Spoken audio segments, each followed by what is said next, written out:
Samuel Marga jedhani. Badhaasa geeba tokkoo fi sartifikeettii kan workshooppii fi sartifikeettii kan NASA Robert Challenge Itoophiyaa pirezidaantinnatii fi faawundarii kan ta'e naa kennanii jechuudha.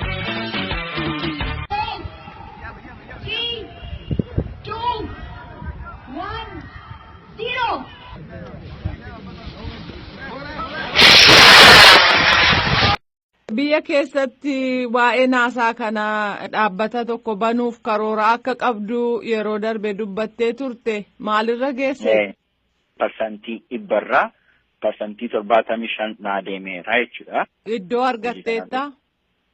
Iddoo argattee kireeffadhee tan jira. Gamoo Oromiyaa Taawar fooqii 2ffaa irratti Finfinnee jiru jechuudha. Achumatti waa hundumayyuu daangochaan jira jechuudha.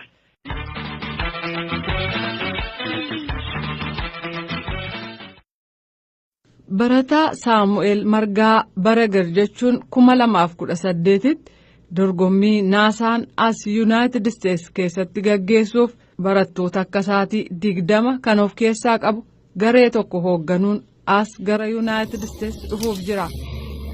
Gara fuulduraatti maal yaadda?